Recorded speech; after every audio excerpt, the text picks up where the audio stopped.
Gott. Digga, wo komme ich schon wieder her? Kommst du aus Bangkok oder was? Kopf Hä? Cup. Bangkok. Ja, hier. 187er Jungs. Ah. Bis morgen. Ja, haben mich gerade zum Jesus-Konzert eingeladen. Sollen wir da morgen vorbeigehen? Du verarschst mich. Doch, in Offenbach. In derselben Halle, wo ich den Wettkampf hatte letztes Jahr. Ja, warst du jetzt noch in Bangkok oder wo warst Ich war noch kurz in Bangkok, noch mal kurz zurückgeflogen. Nee, ich war kurz in Hamburg. Kleinen Besuch gemacht. ESN auf jeden Fall hat sich natürlich den besten Standort ausgesucht mit Hamburg. Aber ja, hat man jetzt alles erledigt. Denn jetzt geht die Vorbereitung los, mein Lieber. Die Bräune hat sich nach 3 Tagen Deutschland wieder verabschiedet. 1 Monat dafür gekämpft. Sehr gut. Jetzt ist sie schon wieder auf dem Weg zurück. Aber ich bin fit. So, und jetzt steht ein krasses Beintraining mit Dennis bevor, oder wie? Eigentlich ja mit Dennis, aber Wie? der schwächelt. Digga, Wie? der schwächelt. Ja, in letzter Zeit ist der öfters mal krank. Der Körper rebelliert ein bisschen. Schon wieder? Ja, der hat schon eine Erkältungsperiode hinter sich. Und Ja, Mann. ja, jetzt habe ich dem gesagt, sollte er sich ausruhen, Infusionen machen, inhalieren. Bei mir war es auch so ein bisschen auf der Kippe, aber ja, 2 Wodka-Shots bei Mutti und dann stand ich wieder. Nee, aber hast du gerade gehört? Der ist ja echt noch breiter als auf den Videos. Haben Sie Das gesagt? sagen mir so viele, Digga. Wie klein Nicht als lässt du mich Kritik. immer wirken? Ich habe 1 Meal drin heute. Ist nicht so viel für 13:40 Uhr. Ja, das macht mir auch ein bisschen Pressure, weil ich dachte mir nichts Böses. Stefan schickt mir den Plan rüber. Ja, es geht mal los. Vorbereitung von Classic war ich noch gewöhnt. Jetzt erstmal auf 3000 Kalorien oder so. Gucke ich auf die Kalorien. 5500, 850 Gramm Carbs. Und ich dachte mir, Alter, was für Diät. Diät ist der falsche Begriff, hat Stefan nur gelacht. Aber ja, wenn man hoch einsteigt, dann muss man vielleicht am Ende nicht so tief. Aber warten wir mal ab. Ich bin auf jeden Fall 5 Jahre low gewöhnt. Das war echt ein Vorteil, muss ich sagen. Durch die Classic-Geschichte 5 Jahre lang ein Abhungern, bist du halt so viel gewöhnt, so viel Toleranz, was Leiden angeht. Deswegen, moin. Alles klar. Bin ich jetzt verhaftet, oder? Absolut. Höflichen Foto mit Ja, dir machen. klar. Moin, hi. Wenn ich die Waffe einmal halten darf. Spaß. Jetzt schon alarmlos. Gute Schicht euch. Macht's gut. Ciao. Freund und Helfer. Legt euch nicht mit mir an. Ronny, Soll ich da mal reinfilmen? die Waschtasche. Die Waschtasche da unten drin, oder? Waschtasche ist da auch drin. Ja. Die Geheimkammer. Ah, ja. Die lassen wir so geheim. Da wirst du eingesperrt. Ne, was haben wir hier eigentlich drin? Wir haben hier 2 Koffer. Den Weekend-Koffer und den USA-Thailand-Oversea-Koffer. Und wir haben hier eine Massageliege. Und mein Physio kommt. Damit geht's jetzt auch wieder richtig los. Geil. Genug Teilmassagen gehabt, Alter. Ja, und die Pflanze verreckt auch. So ist es. Und wenn ihr euch fragt, ob das Ganze hier mittlerweile das Young LA Warenlager geworden ist, ja, Ist es. ist es. Aber keine Zeit, um Pakete auszupacken. Immer unterwegs, der Junge. Aber damit hat sich's jetzt auch eingestellt. Ja, weil, korrigiere mich, falls ich falsch liege, aber Hast du ein Bierchen Pre-Workout, oder? das ist doch nicht von dir. Nein, das ist von meinem Dad. Ich begrüße. Er ist irgendwie verschickt. Jetzt schon in die Vorbereitungsstart. Ne? Die letzten Jahre war ich ja entweder noch früher unterwegs, mit dem Dezember, wo ich dann die Arnolds gemacht habe im März. Und jetzt bin ich so irgendwo dazwischen. Aber ist auch mal geil, meinen Körper jetzt zum Sommer hin, so wie ihr vielleicht, in Form zu bringen. Normal sah ich immer aus im Sommer wie ein verzaubertes Schwein. Und ja, im Winter sah ich dann brutal shredded und krass aus. Ja, ist diesmal nicht der Fall, sondern wir gehen rein. Ich habe auf jeden Fall extrem Bock, wie vorher schon gesagt. Ich bin extrem ausgeruht. Thailand hat sehr, sehr gut getan. Habe ich ja im letzten Video, glaube ich, schon gesagt, werde ich mir jetzt vornehmen, immer einmal im Jahr zu machen. Wenn nicht, dann haut mir bitte auf den Deckel, weil ja, wir brauchen ein bisschen mehr Sonnenstunden, glaube ich, als Menschen. Und einmal im Jahr sich Urlaub zu gönnen, ja, ist glaube ich keine schlechte Sache. Jetzt habe ich umsonst Wasser aufgekocht. Irgendwie die neue Charge von dem Reispudding schmeckt beschissen. Deswegen habe ich das schon angefragt. Wird auch natürlich wieder geändert. Und es wird, es wird wieder einen richtigen Reispudding geben. Da hat irgendwas nicht richtig funktioniert. Aber man kann in der Zeit mit den Rice Krispies nachhelfen. Und vor allem jetzt, wo wir auf dem Sprung sind. Guck mal, wie süß, habe ich noch gar nicht gezeigt. Das hat mir Young LA geschenkt. So Weihnachts- oder Neujahrsgeschenke waren das an die Athleten. Ja. Ja, und solange das noch nicht der Fall ist, wie gesagt, heizt ich mir hier die Rice Krispies rein. Und wenn man so auf dem Sprung ist wie wir gerade, umso besser. Und wenn Beine anstehen, braucht ihr auf jeden Fall was leicht Verdauliches, was ich nicht vorm Training essen würde. 1 Kilo Kartoffeln. Was ich vorm Training essen würde, wenn auch schon sehr dunkel, Banane. Also so Reis, Banane und eine Proteinquelle, die leicht verdaulich ist, wäre so mein Go-To. In diesem Sinne hauen wir uns jetzt hier erstmal die Rice Krispies hinter die Ohren. Und auch wieder ganz wichtig, wir sind wieder bei einem Gramm Salz pro Meal. In diesem Sinne starten wir die Diät mit 150 Gramm Rice Krispies vom Training. Klingt auch irgendwie so real, Alter. Völlig geisteskrank. Ab in die Diät mit den Rice Krispies. Ja, bitte nicht zu Hause nachmachen. Da müsst ihr die Videos von vor 5 Jahren gucken. Wo ich irgendwie, weißt du noch, mit 50 Gramm Whey vor dem Training. Das war wild. Das war absolut wild, Alter. Da habe ich irgendwie 7 Wochen lang, hatten wir 2 Stunden Cardio am Tag, morgens eine Stunde, abends vor dem letzten Meal eine Stunde. Und dann 50 Gramm Haferflocken zum Frühstück, 50 Gramm Whey-Protein als Pre-Workout. Und dann, das war Highlight des Tages, 100 Gramm Reispudding nach dem Training. Digga, da war ich sowas von durch. Ich kann es mich echt in die Ecke stellen und dort liegen lassen. Und umso entspannter und lockerer ich in der Aufbauphase bin, umso psychisch kranker und verrückter bin ich in der Vorbereitung. Also da ist jetzt gibt's kein links und rechts, jetzt gibt es ein Ziel und da wird geackert, da wird alles rein investiert, wird Gas gegeben und so tue ich das Ganze handhaben. Ob es für euch so funktioniert, müsst ihr selber rausfinden. Ich habe über die Jahre gelernt, okay, wenn ich so Lee Priest-mäßig, wenn ich in der Offseason nicht mal meine Freiheiten habe, mal nicht so ein bisschen dieses super strukturierte sein lassen kann, dann wird es bei mir in der Vorbereitung immer nicht so gut, wie als wenn ich davor ein bisschen Zeit hatte, durchzuschnaufen, durchzuatmen. Deswegen war es mit Thailand, wie gesagt, ultra geil. Und ja, massiv sind wir trotzdem geworden in der Zeit. Deswegen, ja, findet euren Gameplan für euch selber. Es ist mir auch wichtig, euch damit Tipps auf den Weg zu geben. Und dann,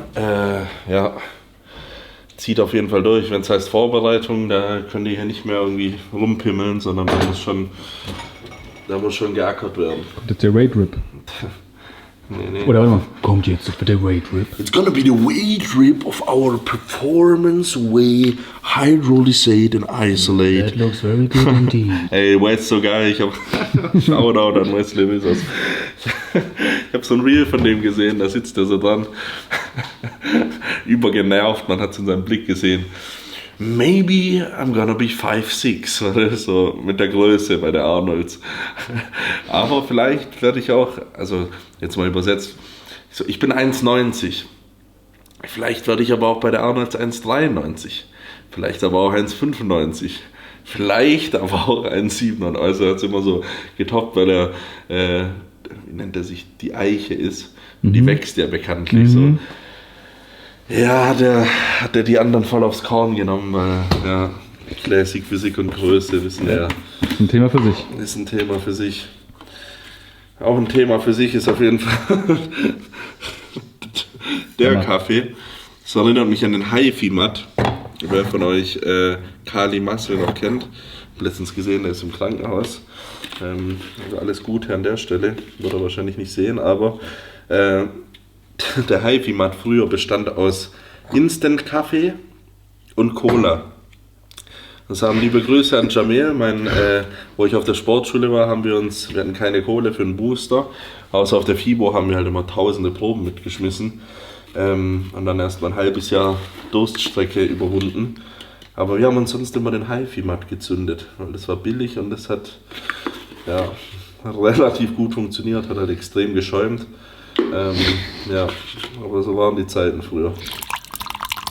Mit Salz drüber. So. Ist auf jeden Fall schön lieblos. Ja, so gestalte ich meine Diäten, muss ich ehrlich sagen. Die Garage, ich weiß nicht, ob ihr die schon gesehen habt. Ich glaube, Die haben wir schon mal gezeigt. Dein Cardio-Raum 2. ja, wir haben ja hoffentlich neue Zuschauer auch am Start, die hoffentlich jetzt den Kanal abonnieren. Wir stehen kurz vor 600.000, glaube ich. Also richtig heftig. Ja, wir haben hier die Garage am Start. Hier auch jede Menge Subs und ein bisschen Bum Energy. Und hier Riegel, da halte ich mich jetzt auch von fern. Und hier auch noch mehr Stuff. Aber wir haben auch einen weiteren Kühlschrank. Wir haben hier oben 70 Pakete. Liebe Grüße an meine Mama, die ist die Beste. 70 Pakete Lachs. Und zwar hat die gesagt, ey, ess nicht den Scheißlachs, sondern hat die den absolut krassesten Bio, Ultra, Super, ihr wisst schon, Lachs gezogen und mir einfach immer 200 Gramm Stücke geschnitten, einvakuumiert. Geisteskrank. Mama ist die Beste einfach. Wisst ihr selber. Ey, aber ohne Scheiß, das erinnert mich voll an so einen Prepper-Kühlschrank, Er Mann. ist geisteskrank. Da kann die Apokalypse kommen. Da muss ich sagen, liebe Grüße an William Boneck. Der hat mich da auf jeden Fall zu inspiriert. Weil bei dem war ich das erste Mal und die haben 3 Kühlschränke. Weißt du, wenn ich dann Olympia gewinnen will, brauche ich wahrscheinlich 4, weil der ist Zweiter geworden beim Olympia. Weil heute definiert man seinen Status nicht mehr über Autos oder Uhren, sondern über die Menge an Kühlschränken. Fette Kühlschränke, Alter. Ganze Armada. Ja, und hier im zweiten Fach finden wir Chicken von Basti, liebe Grüße. Hast du mir letztens auch mitgegeben, das war sehr gut. Ja, so Mais-Chicken, ne? Genau, Kikok Chicken. Wir haben hier, weil ich esse also überwiegend Lachs und Huhn in der Vorbereitung, ist einfach am besten verdaulich mit rotem Fleisch. Esse ich 1-2 Mal die Woche. Aber ich bin der Meinung, zu viel rotes Fleisch, ist zu hohe Entzündungswerte. Ich weiß, können mir jetzt Leute in die Comments schreiben, was ihr Gedanke dazu ist, aber ich habe immer so mein Zahn hat sich so ein bisschen entzündet, dann habe ich schon gemerkt, okay, da gibt es eine entzündliche Reaktion, generell bei Fleisch sowieso. Ich esse eh zu viel Fleisch, aber ich habe es jetzt auf 450 Gramm am Tag runtergefahren und mache den Rest mit Whey. Funktioniert für mich absolut Bombe. Aber hier deswegen nur einfach mit rotem.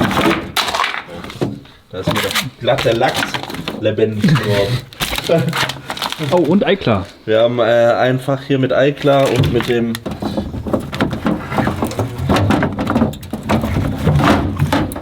mit Tartar, also ganz fettfrei Rinderhack. Ja. Da kann ich mir eigentlich eine rausnehmen. Ich habe jetzt schon lange kein Rind mehr. Also haben wir Chicken. Aber dieses Gefühl von proteintechnisch ist immer alles da, ist schon geil, oder? Schon fett. Ja, ich kann das schon relaten. Auf jeden Fall. Jetzt haben wir das. Und unten hatten wir auch noch mal Huhn zu bieten. Mal los. Also, an alle potenziellen Einbrecher, versucht keine Wertgegenstände, nehmt den Kühlschrank. Ja. Das ist das Beste. Digga, hier sind echt, was sind das? 50 Kilo Fleisch wahrscheinlich. Und das ist der tägliche Gang in die Garage. Bist du jetzt unter die Botaniker gegangen oder was ist das hier für ein... Nee, meine Mama hat einen Schlüssel, das sehe ich auch gerade. Und die hat hier wahrscheinlich Blumen reingestellt. Wie gesagt, Mama ist die Beste. Mama ist die Beste. Kann ich nur Aber sind das wiederholen. Blumen, ist doch eine Zwiebel oder nicht? Ja, als ob die hier Zwiebeln reinstellt, Mann. Das ist doch eine Zwiebel da unten. Naja, gut. Und so ein Tee-Ding sehe ich gerade, guck mal. Meine Mom schaut ja jede Story und jedes Video und wenn irgendwas nicht passt, dann Wird direkt... auf die Mütze. Markus hat auch schon ein paar Mal auf die Mütze bekommen für den Schnitt. passt bloß auf. Alter. Aber das geht wirklich gut rein. Ist auch mal eine nette Abwechslung zu dem Reispudding. Und ich weiß von mir persönlich, dass das in einer halben Stunde verdaut ist und ich dann keine Probleme habe im Beintraining. Und jetzt der harte Schnitt zum Beintraining, wo ich kotze. Wir sehen, die Sternsinger waren auch schon da. Nur ich nicht.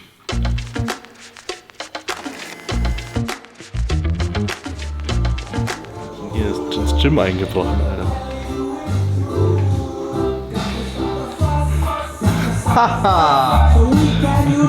Junge! Was geht ab? Ja, Bro. Ja, muss. Ja, jetzt lernt ihr den Ältesten der Bande auch mal. Ja, ne, den kennt ihr schon, aber der Älteste gibt auch wieder Gas. Ja, mein Comeback. Ja, Der Prep beginnt doch heute, ja oder nicht? normal, Alter. Der weiß Bescheid. Ja, Mann, das ist der Vibe.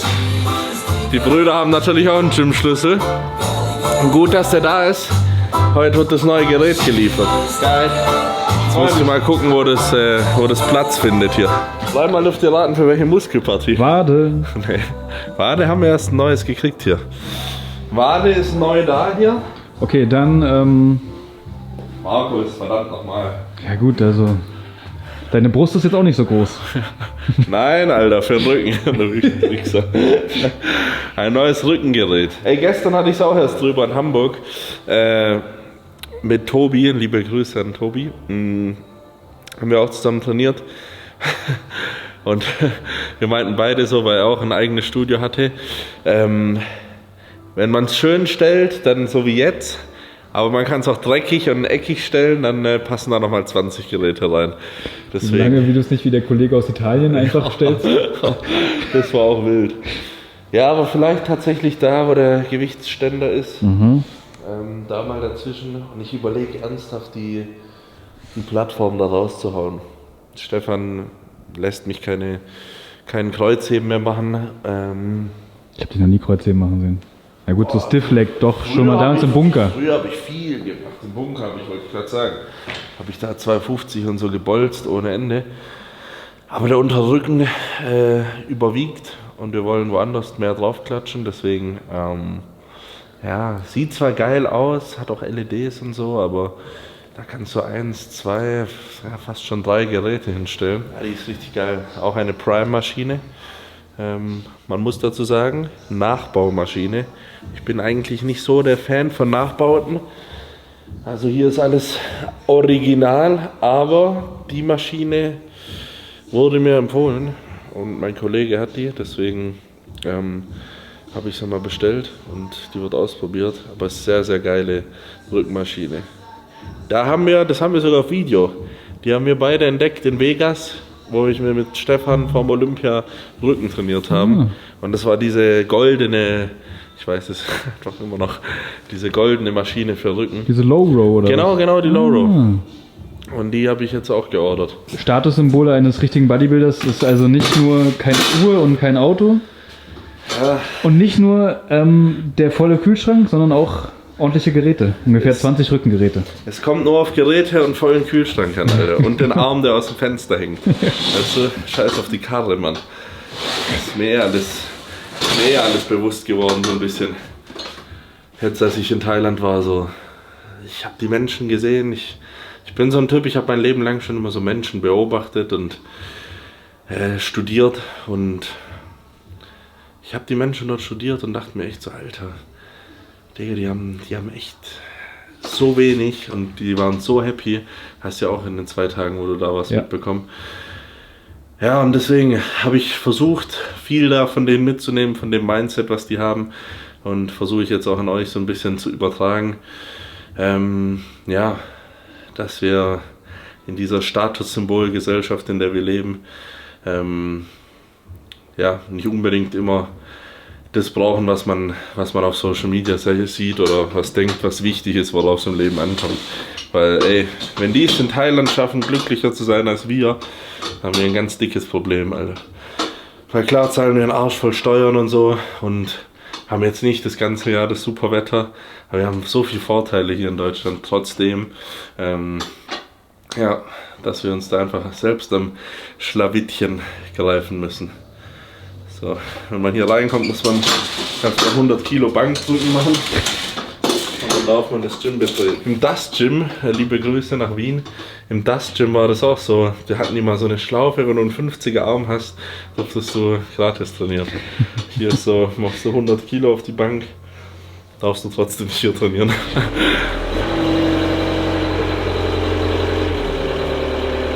Jawohl. Sergi, komm mal ganz kurz. Ich komm's mit anpacken. Ich bin jetzt wie früher auf der Baustelle. Ab. Hast Muskel, Alter. Also machst jetzt mal mit, komm. Hast du da Workout heute schon gemacht? Ja. Du siehst kräftig aus, du trägst die Stahlträger. Hast du da Workout schon drin? Ja, brauchen wir Hubwaage dafür. Das Ja. Ding ist halt bei Ich dem. bin nur nicht ganz warm. Ja, ich reiß meinen Bizeps ab. Gell?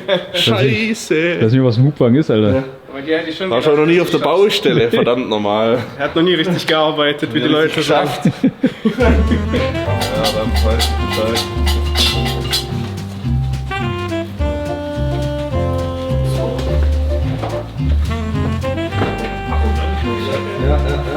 Okay, Perfekt. Jawohl. super. Danke dir. Ja, was gibt's Besseres? Man kommt aus dem Urlaub und es ist wie Weihnachten.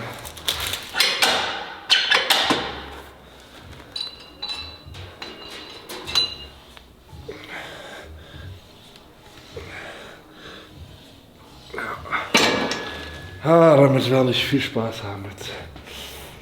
Gut, machen wir Beine. Es steht das erste Beintraining der Vorbereitung an und dafür muss geboostert werden. Und zwar aber mit Crank Pump. Wir haben es heute schon später am Tag.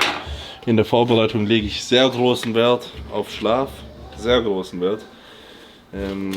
Da wird wieder meine, außer heute, weil ich es mit dem Essen nicht ganz schaffe, aber meine 21:06 Uhr Schedule befolgt. Sprich, ich gehe um 9 ins Bett, stehe um 6 Uhr auf und das ziehe ich dann durch bis Oktober. Bis Oktober. Ja. Ja, es wird eine lange Vorbereitung. Ich werde Also das dazwischen- heißt, in der Zeit, wo du quasi die erste Bühnenshow hast, Diät hast, bis zum Olympia, da ist ja quasi auch nochmal eine ist ja keine Off-Season, aber es ist Ja, so, ich habe so einen Monat frei, sag ich mal. Da werde ich ein bisschen, vielleicht werde ich da ein bisschen in den Urlaub gehen, 1-2 Wochen.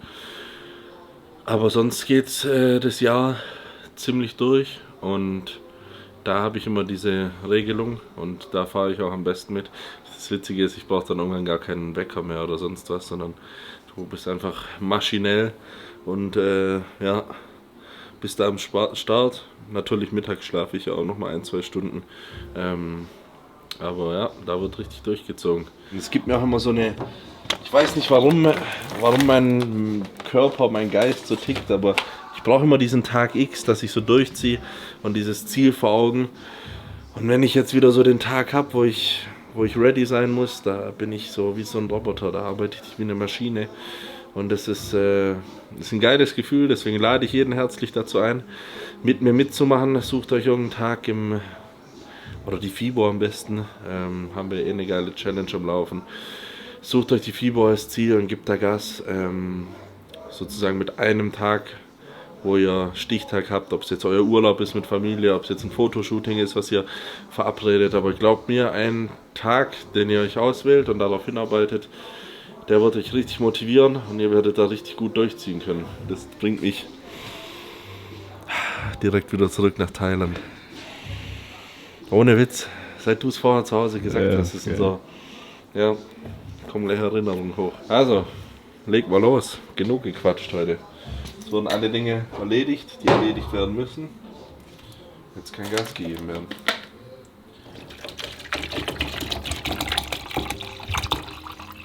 Und ich fange wieder an, mehr zu trinken. Auch ganz wichtig. Ich habe durch das ganze Essen immer, im letzten Video, wo ich Kopfschmerzen bekommen habe in Thailand, habe immer die ganze Flüssigkeitszufuhr ein bisschen unterschätzt.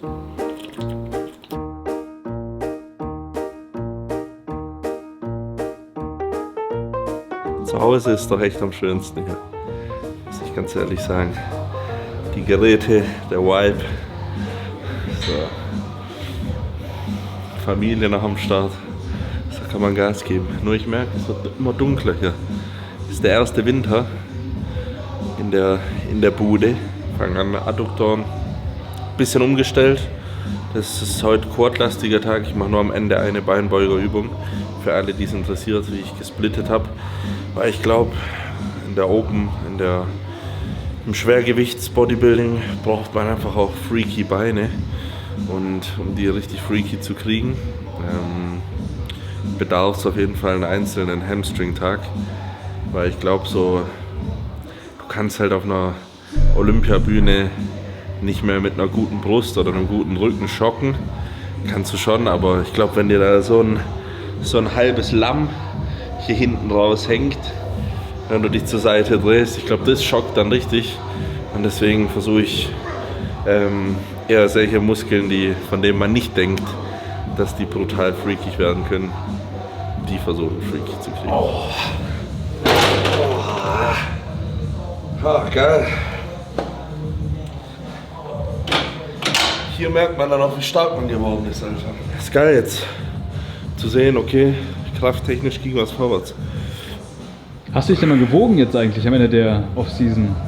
Ja, 134 hatte ich. Das war der Peak. Das war der Peak. Früher hatte ich ja immer Beinbeuger im Sitzen oder im Liegen als erstes dann gemacht. Und mache jetzt aber Beinstrecker. Erst so ein bisschen aufwärmen und dann einbeinigen Beinstrecker. So im 10 bis 12er Bereich. Weniger Wiederholungen würde ich tendenziell nicht empfehlen, weil es einfach zu sehr aufs Gelenk geht. Und ich versuche einfach einbeinig oder direkt am Anfang zu machen, um beide Seiten wirklich schon einen guten Push zu geben, so dass ich bei den Hackenschmidt, die danach kommt, nicht zu schwer gehen muss. Also, weil bei 7 Platten habe ich kurz eine Realisation bekommen und gedacht, ey, es ist jetzt schon langsam Gewicht, wo nicht so gut wäre, wenn das wöchentlich auf dein Gelenk einprasselt. Da kann man einfach mit Vorermüdung arbeiten und danach trotzdem mit gutem Gewicht seine Beine da auseinandernehmen. Also macht das Ganze ein bisschen intelligenter, versucht es ein bisschen intelligenter zu gestalten. Und ey, wenn es nicht funktioniert, kann ich immer wieder mit der Holzhacke wieder reingehen. Aber ich bin mir sicher, auch nach vielen Gesprächen mit Jay, der ja, also mit 52, sieht der Mann ja aus wie ein Jungbrunnen. Und der hatte fucking Open Bodybuilding Karriere hinter sich. Also, ja, das verletzungsfrei bleiben ist definitiv auch ein Punkt, der wichtig ist. Ja, Mann. Ja, ich spiele auch mit einem anderen Gedanke noch. In letzter Zeit. Ja, wir haben vorher drüber gequatscht. Die Thailand-Reise hat schon viel überlegt und viel neue Erkenntnisse oder eigentlich alte Erkenntnisse wieder zurückgeholt, die ich hatte. Und Digga, ich dachte mir so, mein Bruder kriegt gleich bald sein Kind und der muss umziehen. Und ich habe so mit dem geschnackt und eigentlich wäre es nice, wenn ich dem mein Haus gebe und ich ziehe hier ins Studio für die Vorbereitung. Du verarschst mich. Ich schwör's dir, Digga. Da hätte ich schon Bock drauf. Weil der Platz ist da, Alter. Der Posingraum, der ist riesig. Da könnte ich die Hälfte draus wegschneiden. Und hätte vollen Fokus auf meinen Sport, weißt du. Vollen Fokus, Digga, auf die Wettkämpfe, auf Olympia.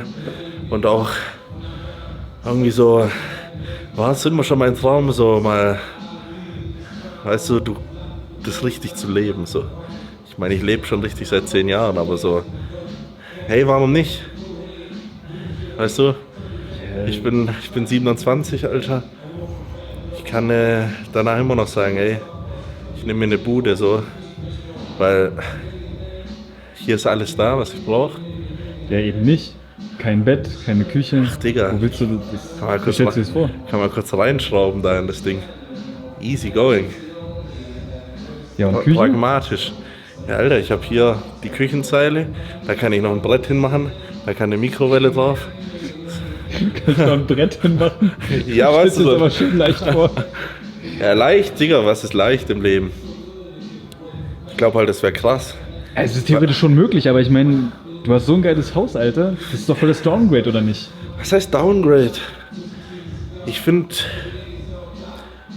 alleine in so einem Haus zu wohnen, das ist der Downgrade. So ein großes Haus zur Verfügung zu haben, ist schön und gut. Aber ich hatte das nie in meinem Leben, weißt du. Ich will jetzt nicht sagen, dass wir arm waren, aber wir sind als Kinder normal groß geworden. In Stuttgart hatte ich in einer Einzimmerwohnung gelebt, in der Schweiz. Und sonst auch, in Berlin kennt ihr ja die Butze oder die meisten von euch. Und ja, ich fände es ultra spannend, Alter, weil ich glaube, das macht dich schon nochmal um einige Prozente besser. So. Weil jetzt stell dir mal vor, Digga, ich sitze da in meiner Bude, okay, ich wohne ja nicht hier direkt neben dem Studio. Und dann denke ich mir, okay, morgens muss ich rüber gut, ich habe die Garage, klar, aber ich muss rüberfahren, abends nochmal in die Sauna gehen oder so.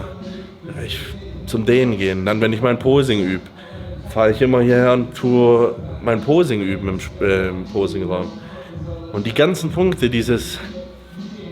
da gibt's keine, guck mal, deswegen habe ich auch früher die Couch aus Berlin rausgeschmissen aus dem Zimmer. Es gab dann keine Couch mehr. Dann bist du entweder ins Zimmer gegangen, um zu arbeiten, oder ins andere Zimmer, um zu schlafen. Und das Gleiche kann man auch hierauf transformieren. Also jetzt schon ein Unterschied, ob man aus seiner Wohnung eine Couch rausschneidet oder ob man ins Gym zieht. Digga, was für ein Flex ist das, wenn dich ein Mädel oder irgendjemand fragt, wo wohnst du eigentlich? Ja, ich wohne im Gym. Oder wenn die Freundin sagt, hey, ich komme nicht besuchen. So, okay, Ja. ich wohne im Gym. Ja, nee, Alter, schlaf doch mal eine Nacht drüber. Also, Ich habe jetzt schon einige Nächte drüber du meinst es ernst? Ja, ich habe schon. Ich brauche natürlich dein Go noch und so hier meine. Hauptsache, du bist glücklich, aber... Ja, meine Brüder, die werden es bestimmt auch feiern. Also ich denke mal, die supporten mich immer, weißt du, bei allem, was ich mache. Deswegen. Aber guck mal, was wäre der schlimmste Fall, was passieren würde? Du stellst fest, das ist scheiße und ziehst wieder um. Exactly. Und meine Mama hat immer gesagt, wer nicht wagt, der nicht gewinnt. Deswegen. Junge, der Musikgeschmack von meinem Bruder ist so scheiße, by the way. Hat gut angefangen, aber stark nachgelassen da drüben. Die Leute können gerne mal ihre Meinung teilen. Wird mich auch interessieren, aber ich glaube, ich werd besser denn je bei so einem Umfeld. Weißt du kannst dich voll drauf konzentrieren und ich habe immer noch meine Familie im Umkreis, wo ich dann Wochenends mal hingehen kann und so, und wenn ich hier die Schnauze voll habe. Wobei ich es nicht mal glaube. Und das ist dann geil, guck mal, dann gehe ich ins Cardiozimmer und da hängt die Glotze und wenn ich Fernsehen gucke, dann muss ich mich halt dabei dehnen, weißt du? So, um Fernsehen zu gucken, musst du dich halt auch dehnen. Wirst du da schon mal besser. Es kann schon sein, dass du ein anderes Mindset bekommst dadurch.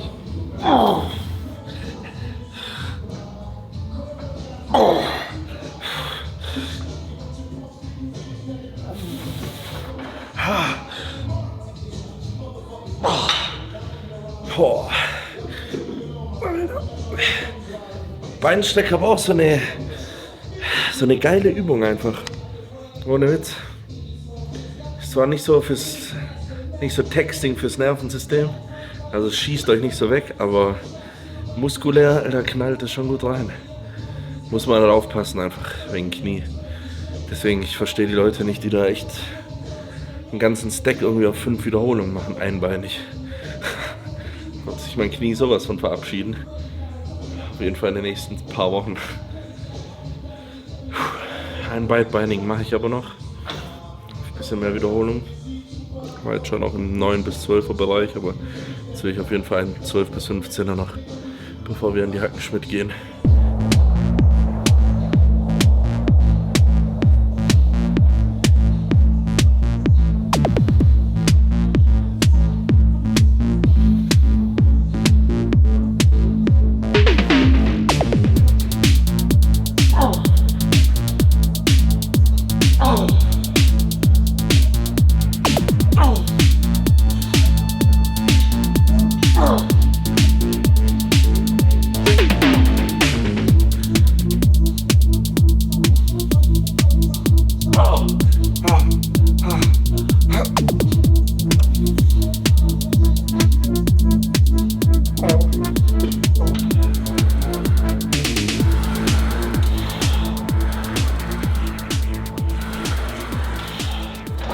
geil. Meine Sprunggelenksmobilität ist auch besser geworden. Habe ich auch ein bisschen dran gearbeitet. So kann ich jetzt ein bisschen tiefer stehen und habe sozusagen mehr Knievorschub und habe bessere, wie soll ich sagen, bessere Quadrizepsaktivierung. Die Sprunggelenksmobilität ist der Schlüssel für große Quads. Ja. Moment mal, dann müsste ich ja große Quads haben. Stimmt, du bist ultra, du bist hypermobil. Deine Theorie kann nicht stimmen. Ja, du musst halt auch Gewicht oben drauf. Ja, ich muss wohl mal Beine trainieren. Nicht so viel laufen. Ja, die Lauferei, das verstehen die Leute noch nicht. In eurem Laufhype könnt ihr eure Knie bald wegschmeißen. Sagt euch ein Bodybuilder, der irgendwie 300 Kilo Knie macht. Ich traue auf dein Rat. Nicht. Nicht. Home Sweet Home heißt auch wieder Platten einfach drauf lassen.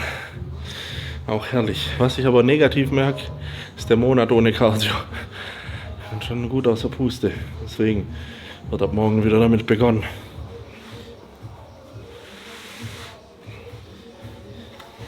Sag mal. Die Tasche hat es ja aus Thailand bis hierher zurück geschafft. Ja, das Oder ist es eine andere? Die hat einen emotionalen Wert für mich, weißt du? Na klar, ist die doch aus Thailand. Vielleicht wir finden sogar noch ein bisschen Sand hier drin. So. Koh Samui Strand hat sie auch hergeschafft. Also wenn deine Mama das jetzt sieht, dann rastet die wieder aus, dass du dir Dreck machst, unnötig. Dass du es reingeschnitten hast. Wir beide auf dem Deckel. Ja.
Hackenschmidt eigentlich die einzigste Übung, wo ich zwischen den Sätzen schon lange Pause mache. Das ist auf jeden Fall 3 Minuten, 4 Minuten, um da richtig frisch wieder reinzugehen. Dann bei den anderen Übungen 2 bis 3 Minuten. So.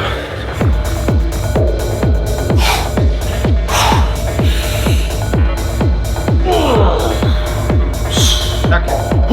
Komm.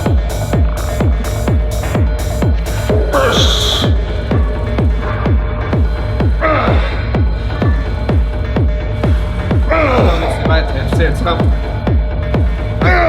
Weiter, komm. Komm. Feuer. Komm.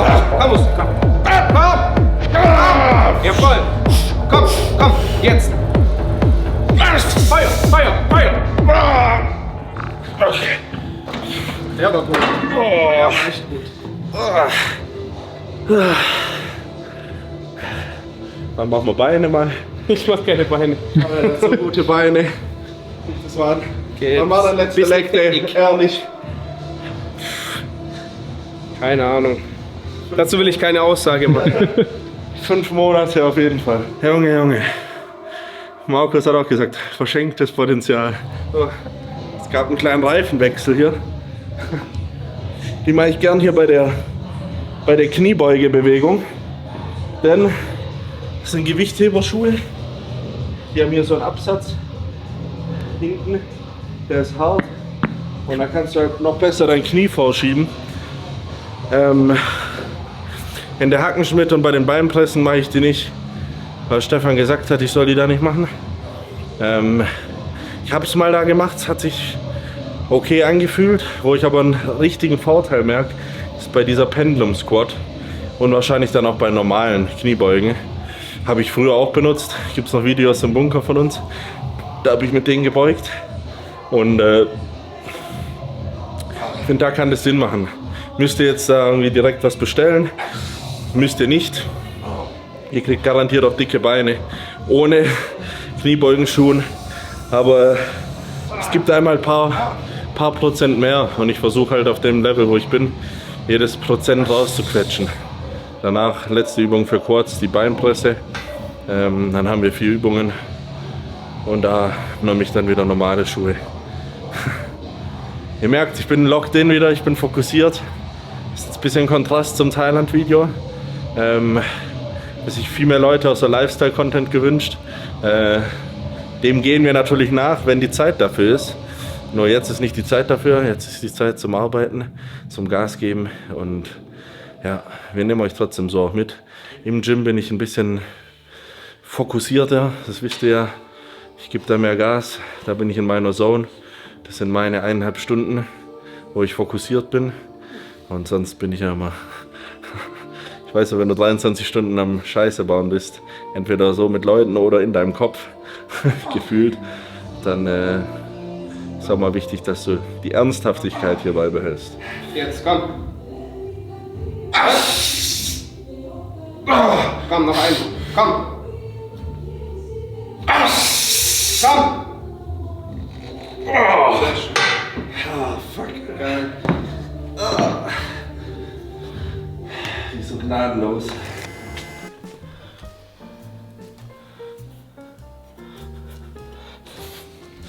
Es wird weitergetunt. Es geht schon los, deine Inneneinrichtung. So wie früher mit 14 in seinem Gamingzimmer. Ne? Auf dem Schreibtisch so ein paar Sticker drauf. Von damals DC oder so vom Skateboarden. Ja, Mann. Young LA. Das heißt Young LA. Nicht Youngla, nicht Jungle, sondern Young. Den Jungle Meine gesagt. Mom. Musst du lieber rausschneiden, sonst haut die dir aufs Maul. Ja, könnt ihr by the way jetzt bestellen. Mit Code Polacco. 15%. So sieht's aus. Gibt's da neue Drops bei Jungle? Bei Jungle? Ich weiß nicht, ob es bei Jungle neue Drops gibt, aber wenn du Young LA meinst, gibt's fast wöchentlich, alle 2 Wochen, immer Restocks oder neue Drops. Ja, würden wir die Pakete mal auspacken, wüssten wir, wie die aussehen würden, aber...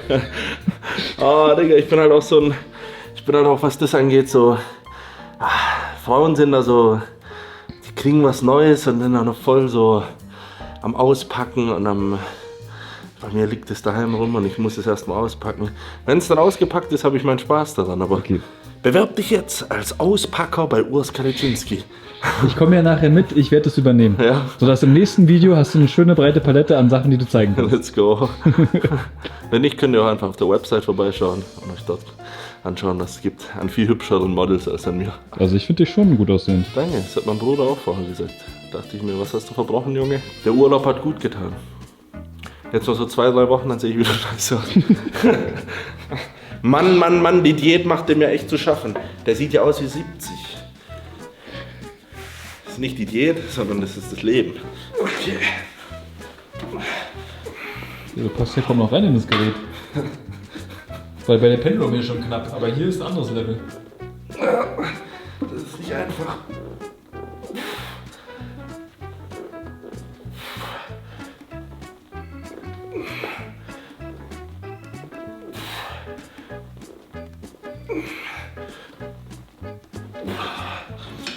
So geil. Ja, Markus, kannst du mir da gerne noch 2 Platten drauf machen? Selbstverständlich. Werde ich dir sehr verbunden.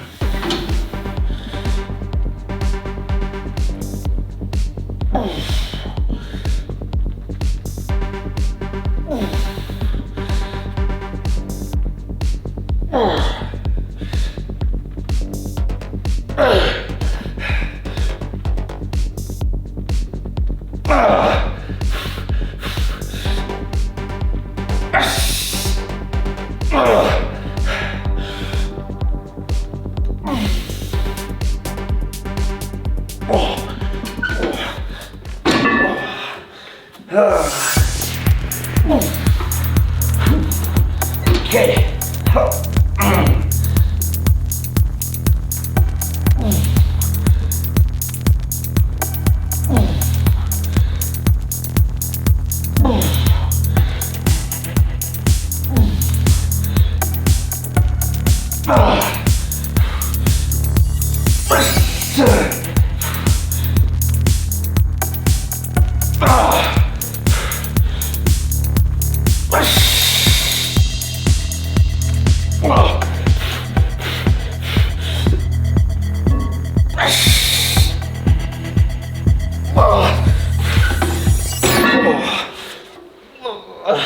Komm, drück. Ja. Gut, Feuer.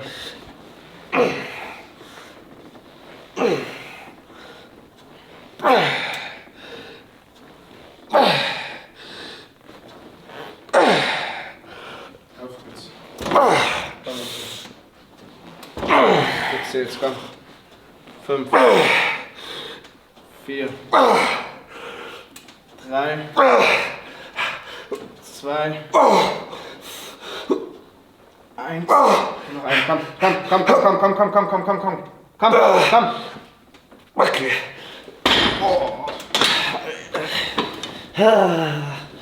Irgendwie das krampft. Erstes Beintraining wäre geschafft. Jetzt gibt's Nudeln. No homo. Wieder daheim angekommen. Wir brauchen jetzt auf jeden Fall Mastgeschirr. Kannst ja eine ganze Familie ernähren. Ja, oder 3 Leute. Von Markus wahrscheinlich nur ein bisschen abbekommen hat. Wir haben Chicken, wir haben Nudeln und Wie viel Gramm sind es? es gibt 1,5 Kilo Nudeln und 1 Kilo Huhn. Fertig aus. Ich hätte schon das Fleisch in den Topf reingaben sollen, nachdem Nee, Markus ein bisschen was kriegt. Das wäre doch der Trick gewesen. Ja, Markus, kannst du selber machen. Ja. Die müssen rein, verdammt. Lecker. Gut. Ja, die Mais, Reis, Nudeln finde ich geil. Schmeckt aber fast wie normale Nudeln. Ja, voll. Nur sind voll gut verträglich. Hast du ein bisschen aufgebläht danach und kannst halt eine Menge weghauen. Gerade wenn ihr im Notfall noch viele Kalorien zu essen habt, kann ich die euch ans Herz legen. Schmeckt gut. Dann viel Spaß noch bis 4 Uhr morgens so beim Essen. Den Topf habe ich noch vor mir. Vorsicht. Und noch 2 Mahlzeiten. Ja, jetzt muss ich eigentlich die Rühltaktik anwenden, die der mir ans Herz gelegt hat. Mit den Bohnen drauf, ne? Nee, nicht die Bohnen. Sondern den Topf jetzt mitnehmen, oben aufs Klo stellen und wenn ich nachts aufwache, kurz aufs Klo gehen. Das hat der Fall gemacht. Ja.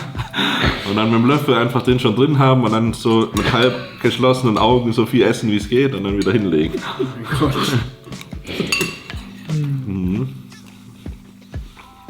Von nix kommt nix. Das sieht's aus.